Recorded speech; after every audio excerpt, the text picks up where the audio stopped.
Hello friends, welcome back. Day 4 is here. And today we have, um, this is like a handheld rubber stamp. And it's similar to the one that I have in here that is plastic but in wood. And it's a die set. And I already cut my pieces using watercolor paper.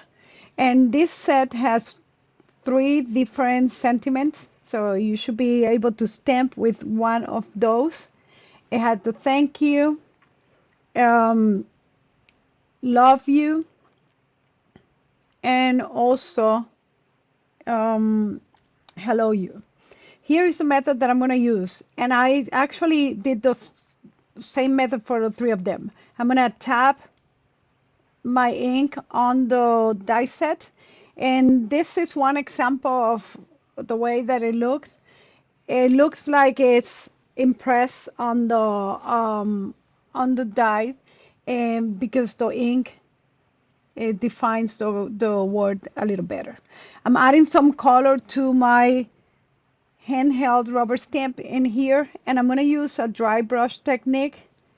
And what I'm doing in here is applying the first layer, and this first layer is just going to be a very light one. I'm going to use a different type of brush. It's called the comb brush because it looks like a comb for your hair.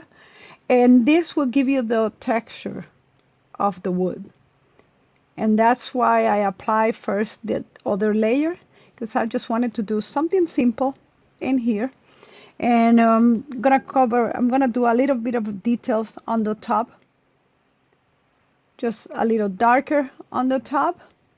And I'm gonna paint the bottom of the rubber where the stamp itself is in that kind of orange red that I have created that one by mixing the brown and the red. Remember, I'm working with a limited palette.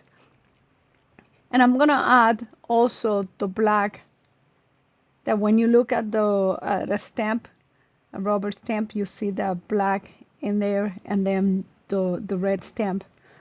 And then I'm gonna glue all this together, put in the message on that section in the middle. And I'm gonna give it a little bit of a color, just a shade.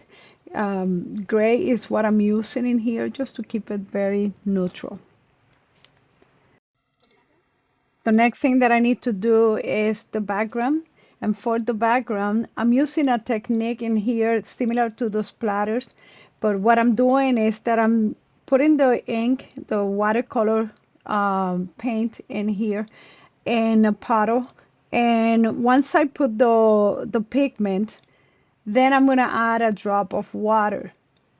I just want to create a puddle on each one of this one, and with my fingers I'm just gonna splash all this ink in here. I'm gonna wait until this is dry, and once it's dry I'm gonna add black splatters, but I don't want the black ink to look so strong, so dark, so I'm using a napkin just to get it drier faster and remove the excess. I'm ready to add in here my my rubber stamp in here, and I just need to draw those little borders that I like to add in here to define my card. And with this, day 4 is ready. Let's add in here the tab and the label on the back, and we will be ready to put this on the ring. And day 4 is done. I'll see you tomorrow on day 5. Bye.